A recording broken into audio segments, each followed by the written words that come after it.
Hello. आप सभी से हमारा विशेष अनुरोध है कि अपने पतले बाहर उतारें। हाँ बोलो।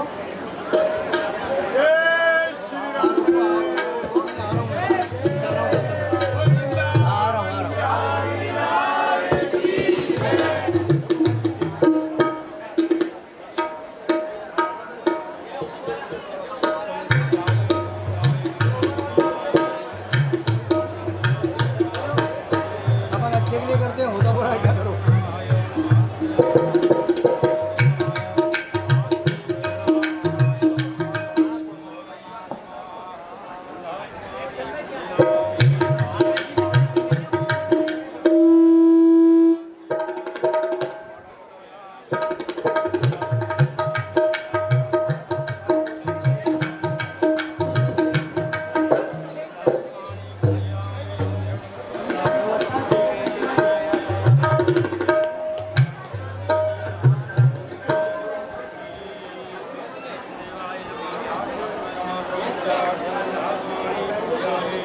लाइट बोल कर दे। बोल माइक बंद कर ले। बोल बात बोल। बीच में बोल कर दे।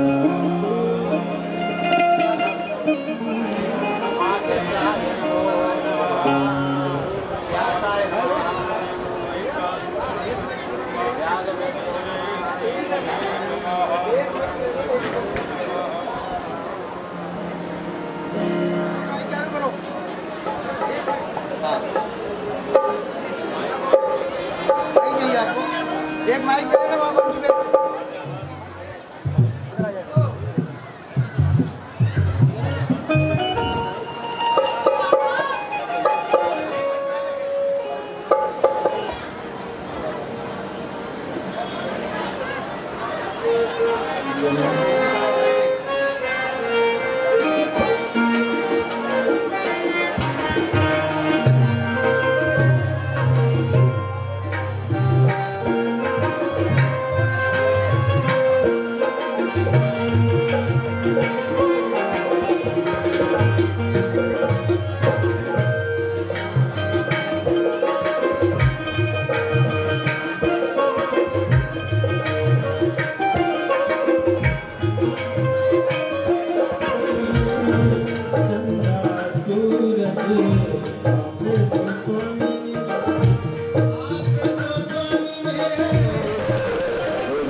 जयकारा जोर से होना चाहिए।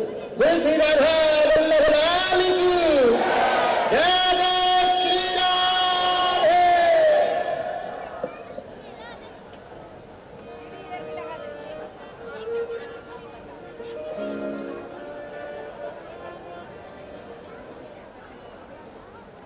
राधे राधे।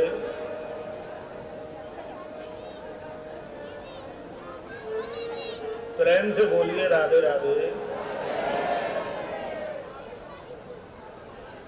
राधे राधे।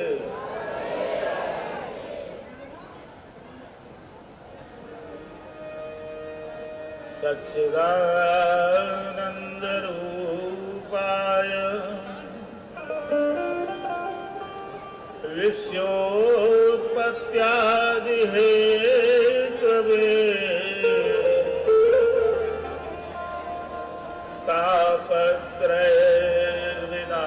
तापत्रयविनाशाय श्रीकृष्णाय वयं नुमः।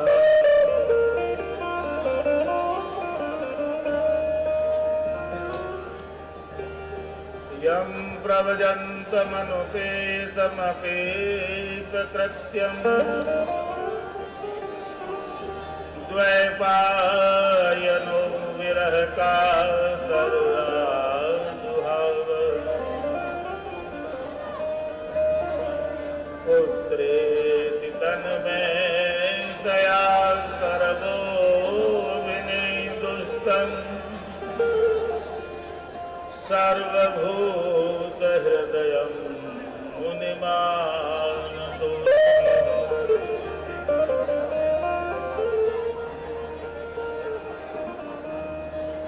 प्रेम से श्रुतमासीन ममवाद्य महामतिम् कथारसः स्वादः कुशलः सानको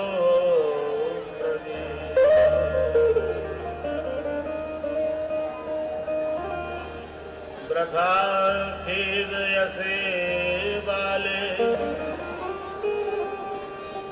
अहो चिंता पुरा कथम्। श्रीकृष्ण चरणाम्भोजम्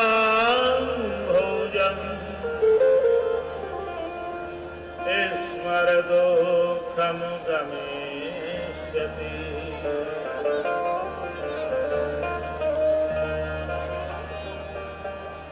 सब द्वारन को छोड़ के प्यारी आई तेरे द्वार। हे वृषभानु की लाडली सो मेरी ओर निहार।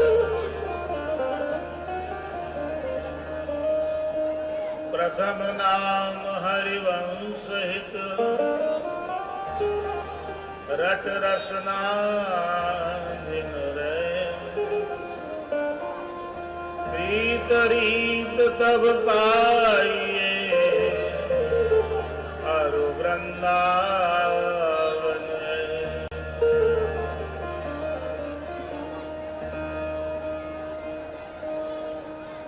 यस्या कदापि वसनांचल खेलनोत्थो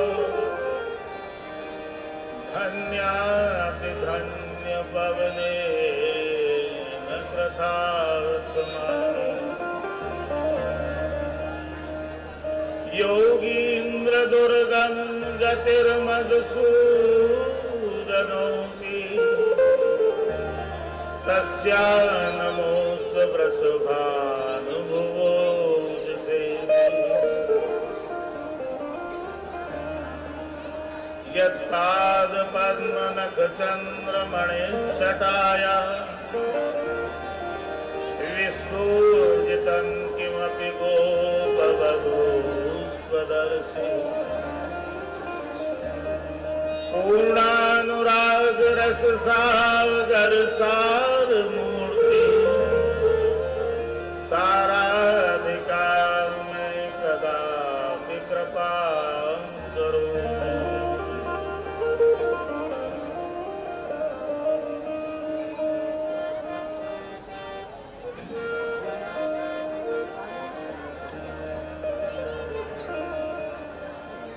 नमो नमो जय श्री हरिवंश। नमो जय श्री हरिवंश।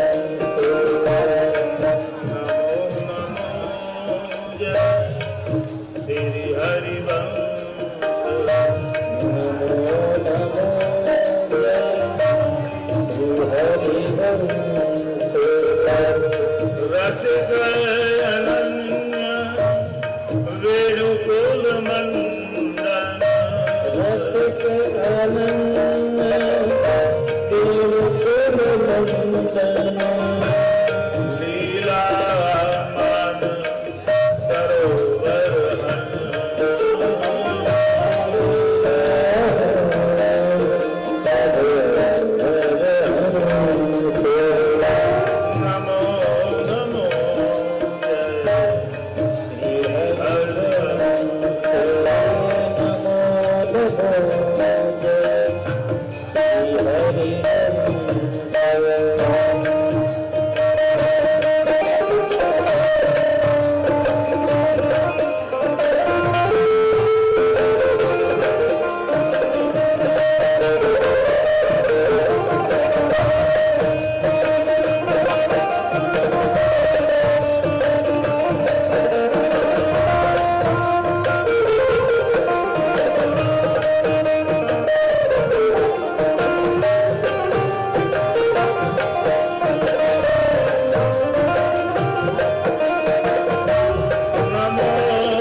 भागवत महापुराण की जय हो।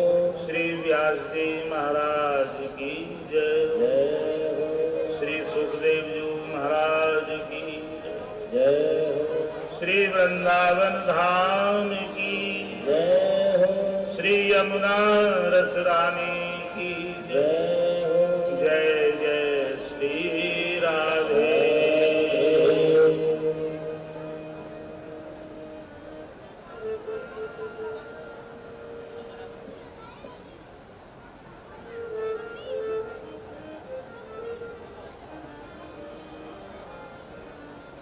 परम मंगल में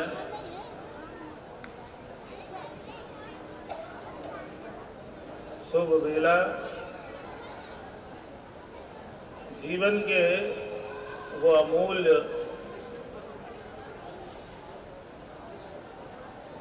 क्षण जो सहज ही जिनका जीवन में संयोजन कहें या प्रसाद कहें, वो अत्यंत दुर्लभ आज हम सभी के समक्ष वह मंगल मधुर बेला साक्षात रूप से आज विराजमान ही नहीं, हम सब उसकी लीला का, उसके स्वरूप का, उसके गुणों का गान कर कर और इस परम मधुर फल को बड़ी ही सहजता से इस श्रीमद् भागवती कथा के द्वारा उसका श्रवण करेंगे और थोड़ा सा मनन करेंगे, लेकिन चिंतन ज्यादा करेंगे।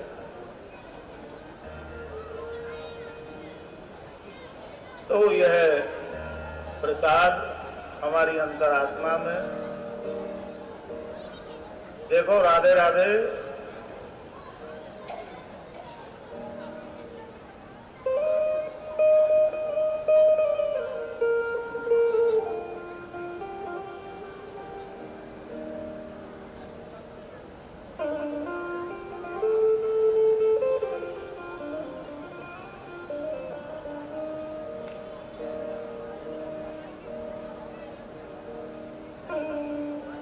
होता क्या है कि कुछ ऐसा होता है, हम जो बात बोलना नहीं चाहते हैं वो हमको बोलना पड़ता है। हमारा सभी से ये आग्रह है कि अभी हमने जो 4 लाइन बोली उनका यदि अर्थ समझ लो तो इतनी शांति से बैठोगे, इतने प्रेम से बैठोगे, सब कुछ छोड़ के बैठोगे, तभी इसकी जो मधुरता है, इसके जो दिव्य दर्शन है, इससे मिलने की जो उत्कंठा है, उसका प्रसाद मिल पाएगा।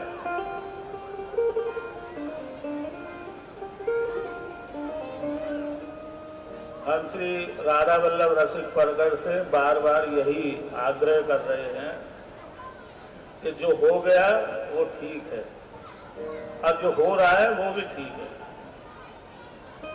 अब तो सबसे उत्तम यही है कि प्रेम से कथा सुनो।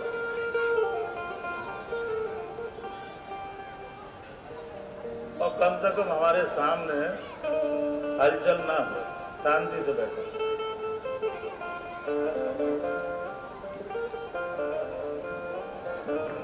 देखिए, हमारी भावना, हमारी आस्था हमको इस प्रकार जीवन में लौकिक और पारलौकिक सुफल देती है, फल नहीं सुफल, जिससे कि सब कुछ साकार होता है और हम सहज ही बड़ी सरलता से और उस वस्तु को अर्थात उस परम पद को अर्थात श्री राधा वल्लभ लाल के श्री चरणों को सहज ही अपने हृदय में धारण करते हैं और उस आनंद रूपी अमृत की जो अक्षुण्ण धारा है, जो कभी पूरी नहीं होती, जिसका कभी विराम नहीं होता, वो प्रसाद हमको मिलता है। उसी प्रसाद को हमको प्राप्त करना है और प्रभु से जो अनंत काल की ईश्वर से मिलने की सतत प्रबल जो मनोकामना है, उस पथ पर हमको आगे बढ़ना है।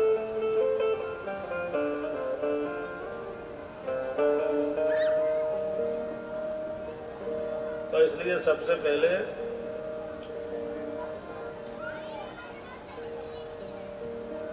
श्री गणेश जी महाराज की वंदना करते हैं और फिर इस कथा, आज महात्म्य की कथा होगी। आप सबको बड़ा साधुवाद है, इतना श्रम, ऐसा मौसम, लेकिन आपने जो आनंद का इस श्रीमद् भागवत की शोभा यात्रा में जो आपने आनंद लिया, हम तो सबसे पीछे चल रहे थे। हम उस आनंद को इतना देख नहीं पाए, लेकिन समझ में पूरा पूरा आ रहा था।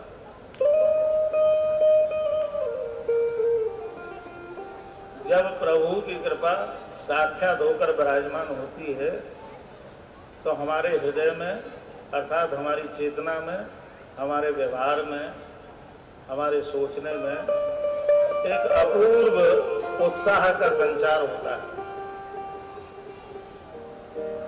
तो वो उत्साह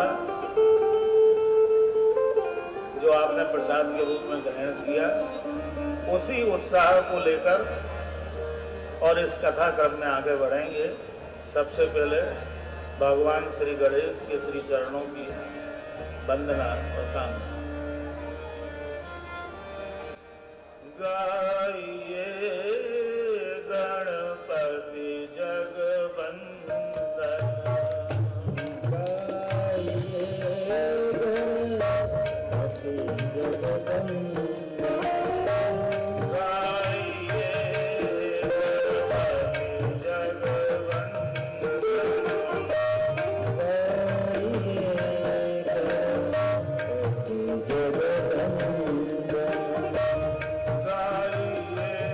गणपति जगवंदन,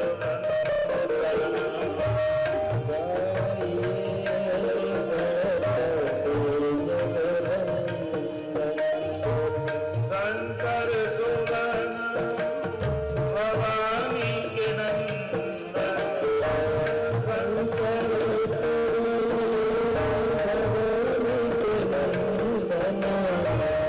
शंकर सुगन भवानी के नंदन, शंकर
से कीर्तन करो और फिर महात्म्य कथा में प्रवेश करते हैं।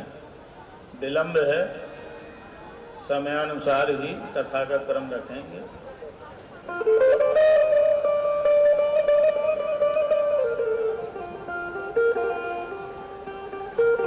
आप सभी जानते हैं कि यह श्रीमद् भागवती कथा सप्ताह ज्ञान यज्ञ का आयोजन श्री राधा वल्लभ रसिक परकर द्वारा बड़े प्रेम से और बड़े आनंदपूर्ण वातावरण में संयोजित है, साथ ही प्रभु कृपा से संचालित भी। और इसमें मुख्य रूप से हमारी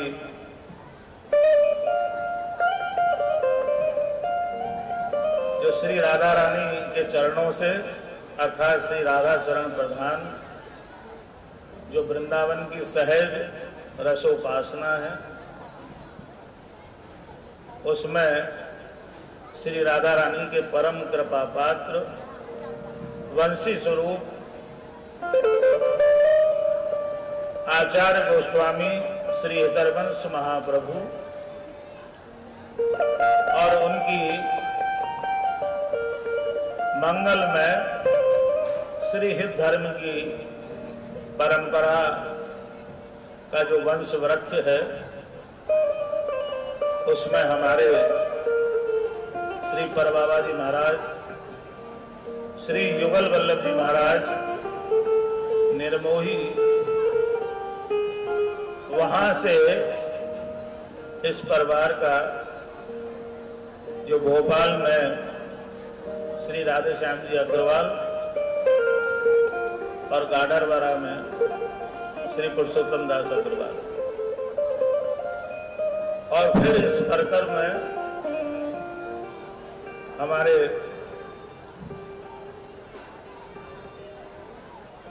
प्रिय हरीश भैया और उनके पुत्र अनुराग, इधर राधे श्याम भैया के और पुरुषोत्तम भैया के पुत्रगण, अभी जो कथा मंडप में सेवा में संलग्न है, सुभाष, अन्नू, प्रवीण और सब बहुएं, बेटियां, तो ये हमारे श्री परबाबा जी महाराज के उस परंपरा से जुड़े हुए लोग हैं। इस कथा मंडप में जो हमारा गैलावन, टिमरावन, करेंटी, यहाँ का जो रघुवंशी परिवार है, ये हितरवंश महाप्रभु की गुरु परंपरा में आज 350 वर्ष से हम लोगों से जुड़ा हुआ है। और इस धर्म, हित धर्म के मार्ग पर ये सभी अर्थात आप सभी, ऐसे ही बहारपुर, जन्माशा, ये सब लोग बड़े उत्साह से, लेकिन जहां हम हित धर्म की बात करते हैं तो इस पंडाल में जितने भी लोग देवियां बाइयां विराजमान हैं, अर्थात यहाँ जो भी है, ज्ञात और अज्ञात, प्रत्यक्ष और अप्रत्यक्ष, वो सभी एक हित धर्म में सहज ही समाहित हैं और इस हित धर्म के कृपा प्रसाद से संपूरित भी हैं। उसी परंपरा में हमारे बाबा श्री वृंदावन वल्लभ जी महाराज, उनके अनुज श्री विपिन वल्लभ जी महाराज, मेरे पूज्य गुरुदेव श्री श्री वल्लभ जी महाराज, देखिए इनके मैं नाम नहीं ले रहा हूं, ये एक मिलन और बड़े सौभाग्य की बात है। तो हम उनके श्री चरणों का, उनके मंगल में आशीर्वाद का ध्यान और अपने आप को धन्य मानते हुए इस तथ्य को, इस तत्व को समझें। श्री हरिवल्लभ जी महाराज और मेरे पूज्य पिता श्री बंसी वल्लभ जी महाराज, यहाँ मेरे अग्रज गुरुपुत्र श्री राजेंद्र वल्लभ जी महाराज विराजमान हैं, मेरे अनुज श्री यतीन वल्लभ जी महाराज विराजमान हैं मंच पर। और बड़ी ही सुंदर बात है कि हमारी बड़ी बुआ के सुपुत्र श्री प्रवीण चंद जी व्यास, और जो इस समय भोपाल में ही और अपनी सेना में ब्रिगेडियर के पद पर आसीन है और देश की सेवा में संलग्न है। तो ये सब इस आयोजन की एक पृष्ठभूमि भी है और इसका परम सौभाग्य भी। तो सभी के आशीर्वाद से, सभी के साथ से और भगवान श्री कृष्ण की जो मंगलमय अमृतमयी कथा है उसका श्रवण करते हैं। थोड़ा कीर्तन करिए और फिर आगे बढ़ते हैं। श्री कृष्ण गोविंद हरे मुरारी। इस परम पावन श्रीमद् भागवत महापुराण का प्राकट्य की जो सहज भूमिका प्रभु की कृपा से द्वापर के अंत में और इस कली के प्रारंभ होते ही इस पुराण की भूमिका सहज ही भक्त और भगवान, गुरु और भगवान, उनके द्वारा इसकी कथा का प्राकट्य हुआ। आज थोड़ा स्मरण करें, ध्यान करें कि जब आनंद कंद भगवान श्री कृष्ण अपनी इस लीला का संवरण कर कर अर्थात यदकुल का संहार कर कर एक पीपल के वृक्ष के मूल में आप विराजमान हैं,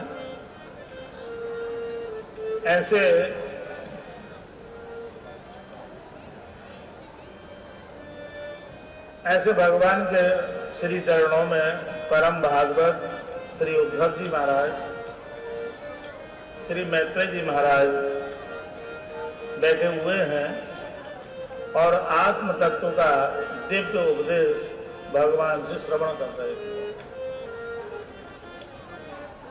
उस आत्म तत्व को आत्मसात करते करते और श्री उद्धव जी महाराज के हृदय में आज भगवान से पूर्ण रूप से साक्षात्कार हो गया, मिलन हो गया। वो तत्क्षण ही समझ गए कि अब ये प्रभु अपनी लीला पूरी कर कर और अपने दिव्य वैकुंठ धाम में पधारना चाहते हैं। तभी उद्धव जी महाराज ने और भगवान के चरण पकड़ लिए कि हे प्रभु, कली काल का प्रभाव बढ़ रहा है, आपके श्री चरण इस धरा पर विराजमान हैं और यदि आप इस धरा से गमन करोगे तो साधु पुरुषों का, पतिव्रता स्त्रियों का, सज्जनों का, इस पृथ्वी का अर्थात इस पृथ्वी का जो उद्धार करने वाला है वो कोई नहीं रहेगा। इसलिए हे प्रभु, आप कृपा कर कर और अपना ये विचार है, ये त्याग है और हम पर सदैव कृपा बनाए। भगवान मधुर मुस्कान में मुस्कुराते हुए बोले कि हे उद्धव, मेरी लीला का संवरण का समय निश्चित है और देखो, तुम संसार में न मेरे साथ आए थे और न मेरे साथ जाओगे। इसलिए हे उद्धव,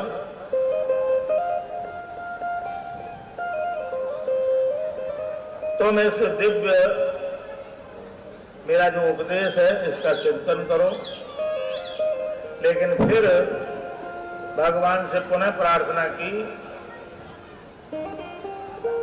और भगवान ने अपना संपूर्ण तेज, राधे राधे, संपूर्ण तेज इस श्रीमद् भागवत कथा में विराजमान कर दिया। तभी से यह श्रीमद् भागवत भगवान श्री कृष्ण का साक्षात स्वरूप है। आगे आप इस बात को समझेंगे कि यह श्रीमद् भागवत सबका सार है। इसलिए समस्त जो देवता हैं, देवियां हैं,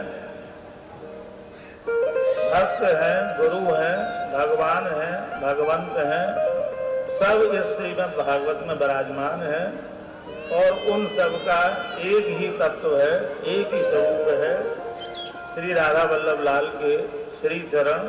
तो प्रेम से बोलिए श्री राधा वल्लभ लाल की। थोड़ा थक हम भी रहे हैं, लेकिन आपको ज्यादा थके लग रहे हैं। देखो, अभी उत्साह सुनने में नहीं आ रहा है, बात समझ में समझते हुए उत्साह से, प्रेम से कथा श्रवण करनी चाहिए।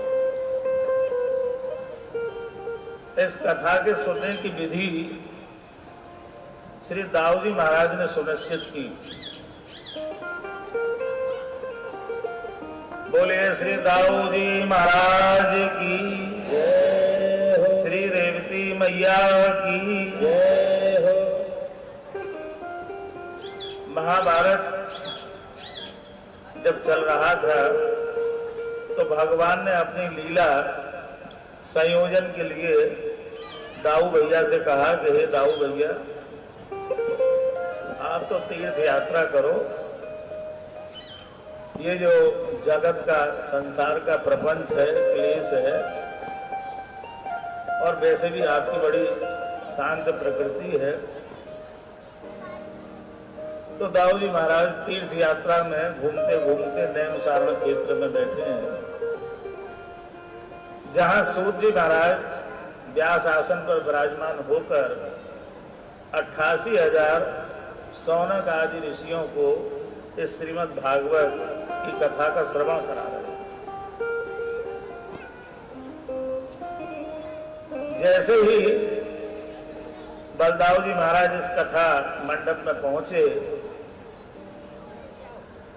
तो सब उठकर खड़े हो गए, उनका अभिवादन किया। सारे ऋषि मुनियों ने उनको प्रणाम किया, लेकिन व्यास आसन पर सूत जी महाराज ने उनका कोई अभिवादन नहीं किया।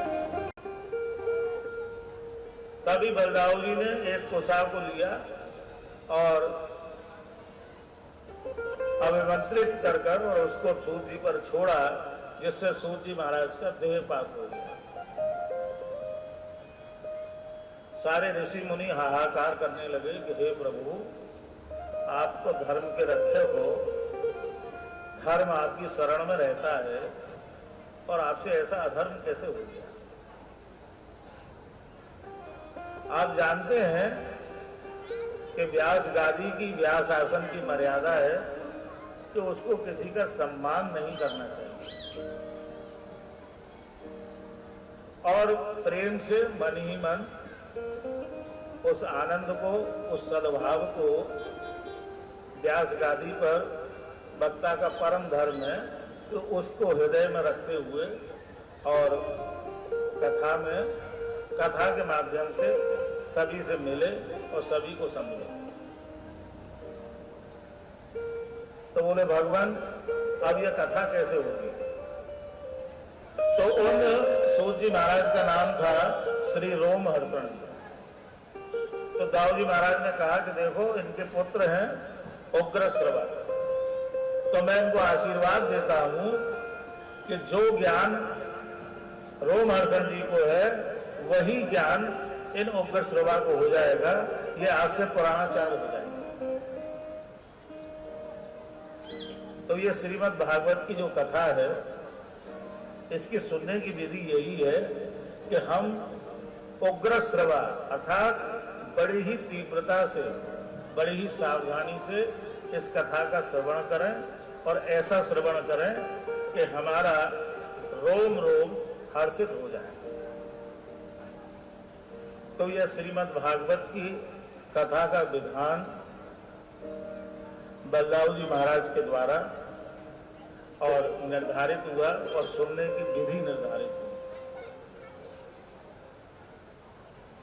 जब प्रलय के बाद ऐसे भगवान जिनकी कृपा से संसार में सृष्टि होती है, उसका पालन होता है और फिर उसका संहार होता है। तो आज भगवान पुनः सृष्टि के लिए उस दिव्य ज्ञान और उस अपनी दिव्य लीला में पुनः प्रवेश करने के लिए वेदांत की दृष्टि से कहें कि एको हम बहुश्यामी, एक से बहुत होने के लिए, और आज भगवान इस क्षीर सागर में और विराजमान हैं,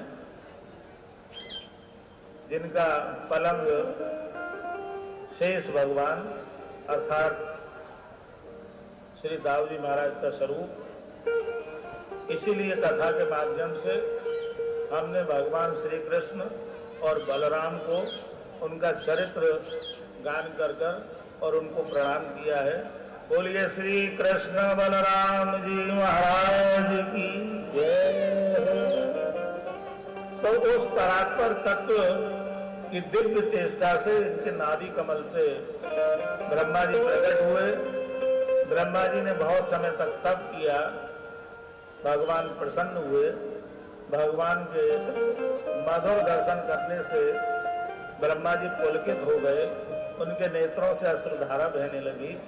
गदगद वाणी से हाथ जोड़कर बोले कि हे भगवान, आपने जिस लिए मेरी रचना की है, उस सेवा की जो भावना है या चेष्टा है, ज्ञान है, वह मुझको दीजिए।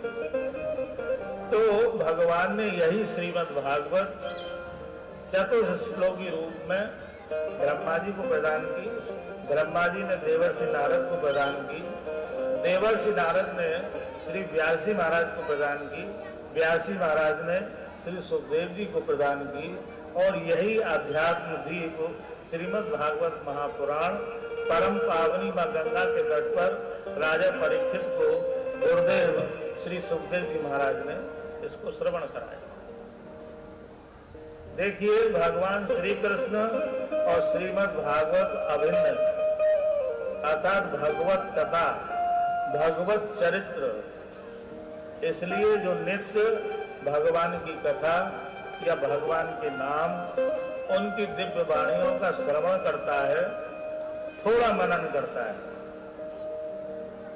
अभी आप कह रहे होंगे कि महाराज जी कह रहे हैं कि भाई थोड़ा मनन करो, ये क्या बात है?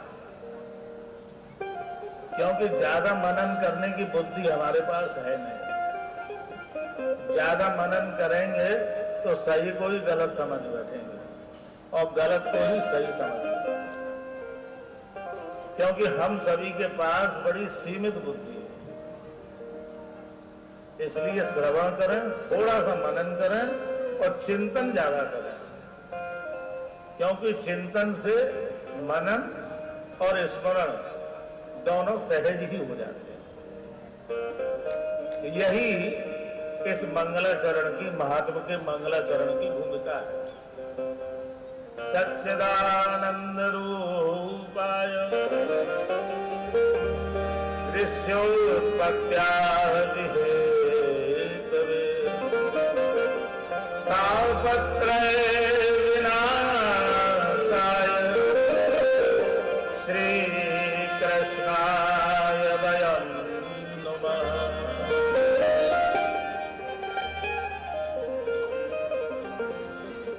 किसी भी श्लोक हो, दोहा हो, हम उसका अर्थ लगा लेते हैं। जब स्कूल में पढ़ते थे, कॉलेज में, तो एग्जाम में यही आता है कि इस दोहे के व्याख्या कीजिए संदर्भ और प्रसंग के साथ। तो वो ज्ञान, वो बुद्धि, वो व्याख्या केवल एक अर्थ मात्र है, उसके बारे में हल्की सी जानकारी है। लेकिन जब इसकी आध्यात्मिक व्याख्या होती है, इस प्रथम मंगलाचरण के श्लोक का अर्थ है कि वो सच्चिदानंद भगवान जिनके द्वारा विश्व की उत्पत्ति होती है और उसका सृष्टि होती है, पालन होता है, संहार होता है, जो तीनों तापों को दूर करने वाले हैं, ऐसे भगवान श्री कृष्ण हम सब पर कृपा करें।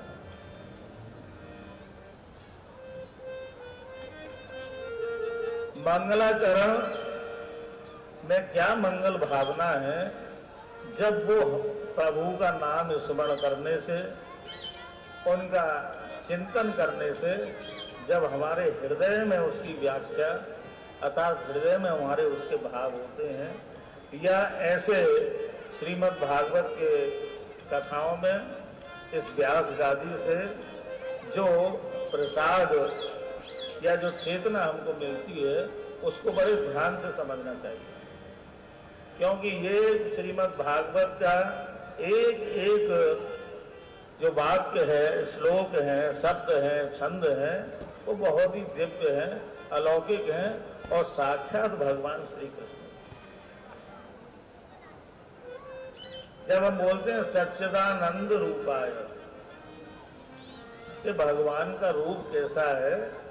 सच्चिदानंद क्या है? सत्य, चित और आनंद।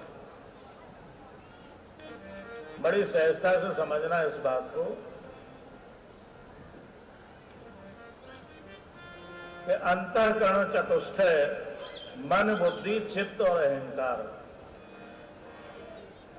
इन सब का जो समन्वय है वो हमारी भक्ति में, हमारे प्रेम में, हमारे जीवन में कैसे आए कि हमको जो भगवान का सत्य स्वरूप है हमारे चित्त में विराजमान हो जाए और हमको आनंद की प्राप्ति हो जाए। ये सच्चिदानंद रूप ही भगवान का स्वरूप है। यदि आपने भगवान को नहीं देखा है, अब हमने तो देखा नहीं है, आपने किसी ने देखा हो तो बात अलग है। इसीलिए भगवान का जो नाम और गुण, वही भगवान का रूप। जय जय श्री हरिवंश नाम गुण गाइए, प्रेम लक्षणा भक्ति सुधर कर पाई। ये भगवान का शुद्ध स्वरूप है कि जब हमारी भगवान के श्री चरणों में परम पुनीत प्रीति हो गई और हम विभोर होकर उनके गुणों का गुणानुवाद करने लगे, तो आप समझ लीजिए कि आपने प्रभु को सर्वांग रूप से प्राप्त कर लिया है। उसके भी 4 तथ्य बताते हैं, नाम, रूप, लीला और धाम। जैसे मन, बुद्धि, चित्त और अहंकार। तो बात को सरलता से समझने की चेष्टा करते हैं कि ये सत्य भगवान का स्वरूप है, लेकिन इस चित्त में सहज ही विराजमान नहीं होता है। इसलिए जीव को उस आनंद की प्राप्ति नहीं होती, क्योंकि सत्य का पालन करने में या सत्य के मार्ग पर चलने की चेष्टा तो सभी करते हैं, लेकिन वो सत्य को जानते ही नहीं, तो उस चेष्टा वो भ्रम मात्र होती है। वो चेष्टा की सफलता हमको कब प्राप्त होगी? जब हमारा चित्त शुद्ध हो जाए। और ये चित्त बड़ा ही जड़ है, बड़ा ही मूल है और बहुत ही जिद्दी है। भगवान श्रीमद् भगवत गीता में कहते हैं कि चंचल ही मन कृष्ण प्रमादि बलवत् दृढ़म। अर्जुन ने यह प्रश्न किया कि हे प्रभु, ये मन बड़ा चंचल है और बड़ा जिद्दी है। तो भगवान ने इस मन को समझने के लिए, साधने के लिए भगवान ने कहा, देखो अभ्यास और वैराग्य के द्वारा ही इस मन को दृढ़ किया जा सकता है।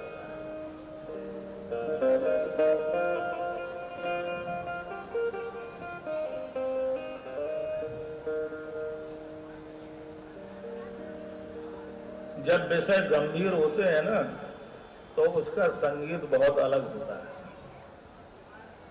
आपकी समझ में आए तो हम आगे बोलते हैं, समझ में आने से मतलब आप प्रेम से सुनो।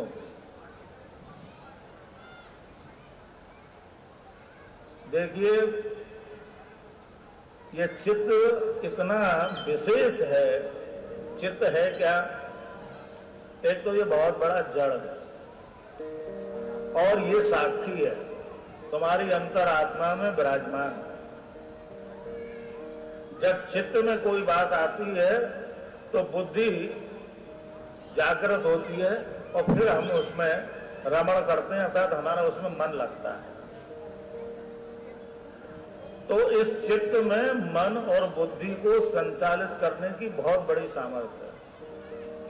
और इस चित्त के अंतर हृदय में ये अहंकार रहता है। जैसे उदाहरण से समझो,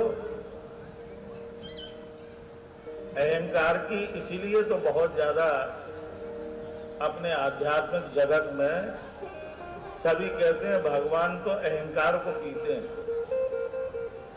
क्यों? इस बात को ऐसे समझो कि कोई तुम्हारे साथ बहुत समय तक रहा, तो उसके चित्त में चाहे अहंकार हो, काम क्रोध लोभ मोह मद मत्सर हो, वो उसके अंतर हृदय में विराजमान है। लेकिन वो आपसे ऊपर से कितना सुंदर व्यवहार करता है, लेकिन वो अहंकार जो कपट के रूप में, काम के रूप में, क्रोध के रूप में, लोभ के रूप में, मोह के रूप में अंदर विराजमान है। तो चित्त उस अहंकार को दबाकर और बुद्धि और मन के द्वारा और अपना जो रूप है अर्थात अपने कपट को इस संसार में व्यक्त करता रहता है। क्योंकि यह चित्त अनेक जन्मों के जो प्रारब्ध हैं उसके द्वारा चित्त के ऊपर कई आवरण होते हैं और वह आवरण इस सत्य का विवेक होते ही और वह आवरण दूर हो जाते हैं और जीव को परम आनंद की प्राप्ति होती है। तब वो इस विश्व की सृष्टि को, विश्व के पालन को और संहार का सही तथ्य समझ पाता है कि उसके अंदर सद्गुणों की सृष्टि होती है। वो सदैव प्रभु के गुणों का गान करता है और उसके अंदर परम वैराग्य अर्थात अशुभ से उसका जीवन दूर हो जाता है। ऐसे भगवान और ऐसे भक्त और ऐसे गुरु जिनके विराजमान रहने से कभी भी किसी भी प्रकार का तापत्रय होता ही नहीं है। दैहिक दैविक भौतिक तापा राम राज नहीं काहू व्यापा। जिनके अंतर हृदय में प्रभु श्री राम जिनके हृदय में विराजमान है उनको कभी भी किसी प्रकार का ताप होता ही नहीं। ताप तो होता है, ऐसा थोड़ी है, कांटा लगेगा तो दर्द तो होगा ही, ताप किसको नहीं होता है। अभी सबको गर्मी लग रही थी, सब पसीने पहुंच रहे थे, लेकिन फिर भी कितने एनर्जी थे। तो ताप तो होता है, लेकिन उस ताप का असर नहीं होता है। मैंने आपसे इसीलिए कहा कि ये बड़े दुर्लभ क्षण है। ये तीनों प्रकार के ताप भी राधे राधे करने में, सच्चिदानंद प्रभु का शुभ नाम और कीर्तन करने में कभी भी विघ्न नहीं डालते हैं। तो ऐसे भगवान श्री कृष्णाय वयम नमः, ऐसे जो भगवान श्री कृष्ण को हम प्रणाम करते हैं। यहाँ पर वयम क्यों कहा गया कि दोनों को, अर्थात श्री राधा रानी और भगवान श्री कृष्ण, इनको प्रणाम करते हैं, अर्थात श्री राधा वल्लभ लाल को प्रणाम करते हैं।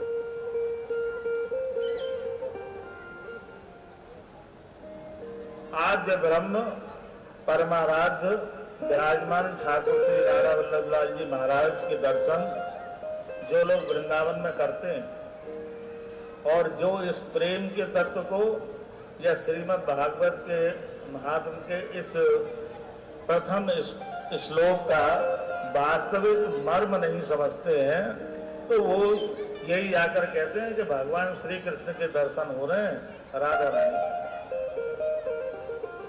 जबकि राधा वल्लभ लाल के ऐसे दर्शन हैं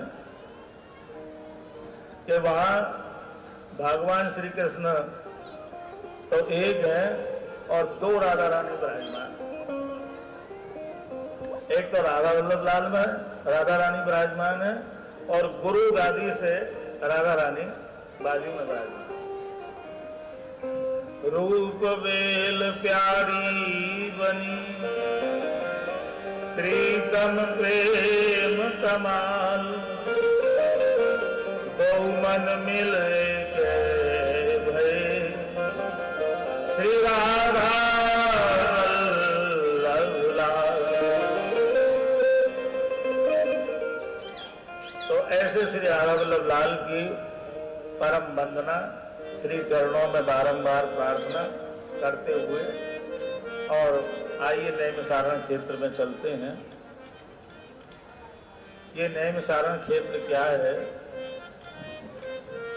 मंगलाचरण अर्थात वही मंगल भावना आज सौनक आदि 88,000 ऋषियों में विराजमान है कि जीव कलिकाल से त्रस्त होंगे।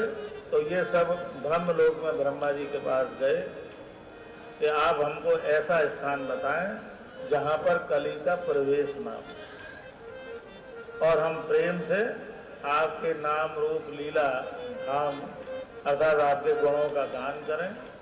तो ब्रह्मा जी ने एक निमिष दिया, और निमिष मतलब एक चक्र जो उस क्षेत्र में विराजमान हुआ, उसी क्षेत्र का नाम है नैमिषारण क्षेत्र। वहाँ सूत जी महाराज विराजमान है। नैम से सूत मववाद्य महामति कथा रस स्वाद कुशल सोम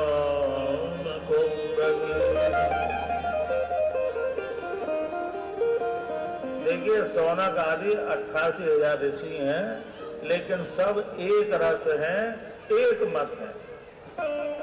और उनमें से एक ऋषि हैं जिनका नाम है सौनक जी महाराज।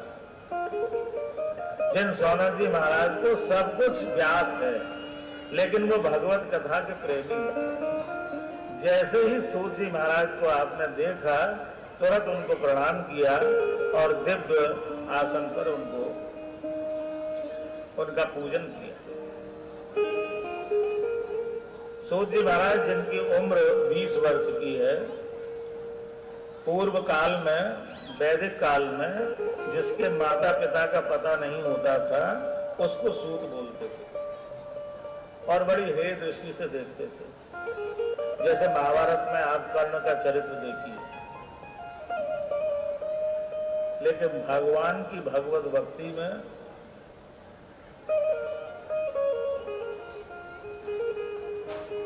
जात पात और कुल का विचार नहीं होता है। जो भगवान को बसता है, जो हरि को बसता है, वही हरि का होता है। ये सौनक आदि ऋषि सब ब्राह्मण हैं। अब आप कहो ये ब्राह्मण हैं तो बड़े कुलीन हैं, ऊंचे हैं ब्राह्मण, लेकिन ब्राह्मण से ऊंचे भी भगवान के भक्त होते हैं। ये श्रीमद् भागवत की कथा हमको वो भक्ति समझाती है, ये जात पात नहीं बताती। सेवक वाणी में सेवक जी महाराज कहते हैं कि जात पात नहीं कुल विचार, कौन सो उत्तम कौन गवार, सार भजन हरिवंश। तो इन ऋषियों ने आपको विराजमान किया और उनसे प्रश्न किया। अज्ञान ध्वांत विध्वंस कोटि सूर्य समप्रभ, सूताख्याय कथा सारं मम कर्ण रसायन। देखिए, गुरुदेव के श्री चरणों में बैठकर यदि अज्ञान, क्या करें, अज्ञान ध्वांत विध्वंस, अभी जो मन और बुद्धि की बात हो रही थी और चित्त की बात हो रही थी, ये बड़ा सहज स्वभाव है कि यदि रात भर पत्ते खेलने की बात हो या पिक्चर देखने की बात हो तो रात कब निकल जाती है पता नहीं लगता। लेकिन थोड़ा बच्चे से कहो कि बेटा पढ़ लो, या हम स्वयं ही थोड़ा भजन करने बैठे तो इतनी जल्दी जो देवी आती हैं और कितना ध्यान रखती हैं वो देवी, कि उस समय इतना सुख मिलता है और ये उसी को बहुत बड़ा आनंद मानता है। इसीलिए कहा अज्ञान ध्वांत विध्वंस, कि जो जीव सारे जीवन में इस अज्ञान का ही तो ध्यान करता है, अर्थात इस अज्ञान में ही तो रहता है। तो हे गुरुदेव, हे सूत जी महाराज, अब ऐसी कृपा करो कि उसका विध्वंस हो जाए, अर्थात वो हमेशा हमेशा के लिए हमारे चित्त से निकल जाए, क्योंकि उस ज्ञान प्रदीप आपके हृदय में विराजमान है। सूर्य कोटि सूर्य समप्रभ, आप कोटि कोटि करोड़ करोड़ सूर्यों के समान उस दिव्य ज्ञान को जानते हैं, और उससे भी जितना आप जानते हो उसका सार निकालकर और सारपूर्ण हमको कथा सुनाइए, और ऐसी कथा सुनाइए जो सुनने में भी अच्छी हो, शीतल हो, सुखद हो, सहज हो, समझ में आए।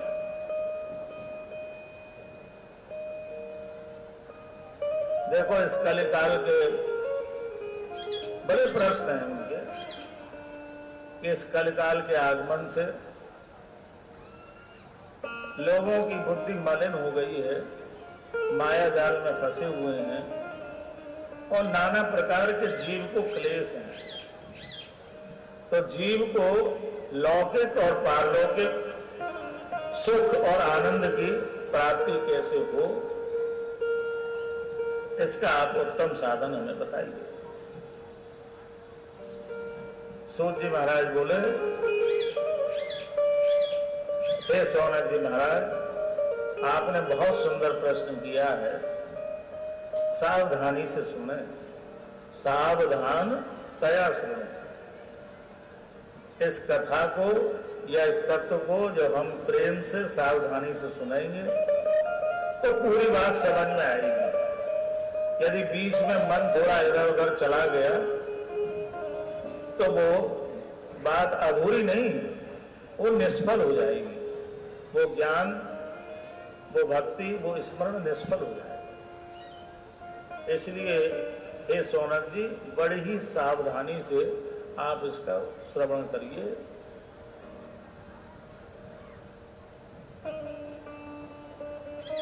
बोले जब राजा परीक्षित को साप लगा कि 7 दिवस में तक्षक के द्वारा तुम्हारी मृत्यु होगी,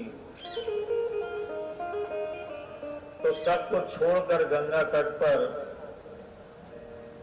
राजा परीक्षित आए और तभी भगवान श्री कृष्ण की परम अहेतु की कृपा से गुरुदेव श्री सुखदेव जी महाराज व्यास सिंहासन पर विराजमान हुए और जैसे ही कथा श्रवण कराना चाहते थे, उसी समय इन देवताओं को स्वर्ग में मालूम पड़ा कि सुखदेव जी महाराज कथामृत का दान कर रहे हैं। तो ऐसा करते हैं कि हम अमृत को लेकर चलते हैं, तो अमृत सुखदेव जी महाराज को दे देंगे, जिससे राजा परीक्षित अमर हो जाएंगे और उस कथा को हम सुखदेव जी महाराज से लेकर श्रवण करना अर्थात लेकर आते। देवता आए, बोले महाराज ये अमृत का कलश लीजिए।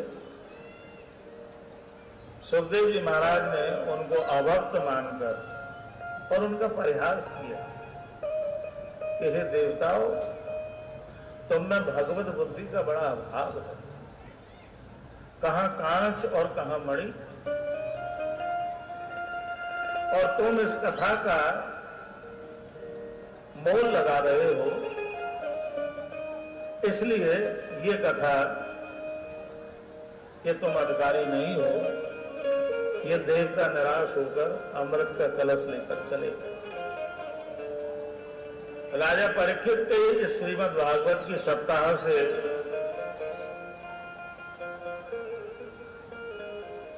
जब वो भगवान के धाम की उनको प्राप्ति हुई, तो उन देवताओं को फिर आश्चर्य हुआ। ब्रह्मा जी के पास गए और ब्रह्मा जी से कहा कि देखिए प्रभु, राजा परीक्षित को ऐसी सदगति। तो ब्रह्मा जी ने अपने लोक में एक तराजू पर श्रीमद् भागवत को विराजमान किया और दूसरे पड़ले पर वेद, उपनिषद, पुराण, ब्रह्म सूत्र, बहुत से दिव्य आध्यात्मिक ग्रंथों को विराजमान किया। लेकिन श्रीमद् भागवत का पड़ला भारी होने के कारण नीचे आ गया। तभी सभी ऋषि महर्षियों ने और एक मत से स्वीकार किया कि यह श्रीमद् भागवत की कथा ही भगवान का साक्षात स्वरूप है। श्रीमद् भागवता प्रत्यक्ष कृष्ण एव हि।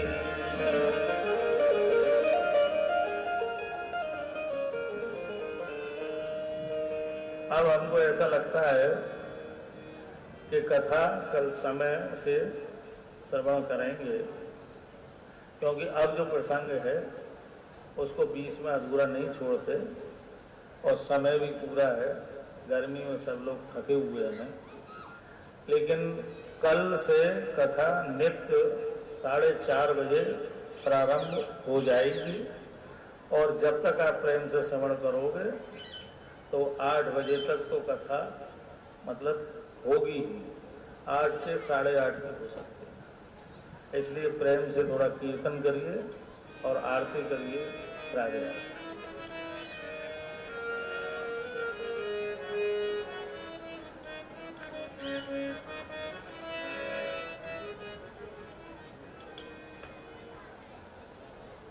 जय राधा वल्लभ, जय हरिवंश किशोर,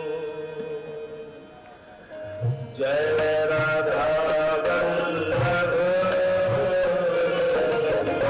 जय हरिवंश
बोलिए श्रीमद् भागवत महापुराण की जय।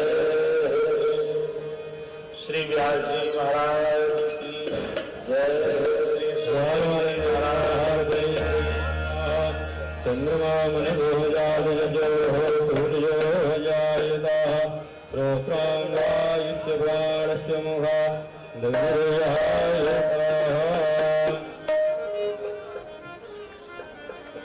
सभी लोग अपने स्थान पर खड़े होकर के आरती करेंगे। जैसा कि व्यासपीठ से आदेश दिया गया है, कल आप सभी लोग समय से उपस्थित होकर के कथा का आनंद लेंगे। जय श्री राधे, जय श्री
सभी लोग ध्यान दें, भगवान नाम संकीर्तन करते हुए प्रस्थान करेंगे और जैसा व्यासपीठ से आदेश हुआ है कल 4:30 बजे कथा प्रारंभ होगी, तो आपको 4 बजे ही आ जाना है, 4:30 बजे नहीं आना है, क्योंकि गुरुदेव 4:30 बजे व्यासपीठ पर विराजमान हो जाएंगे। तो गुरुदेव के आने से पूर्व आप सभी लोग अपना अपना स्थान ग्रहण कर लो।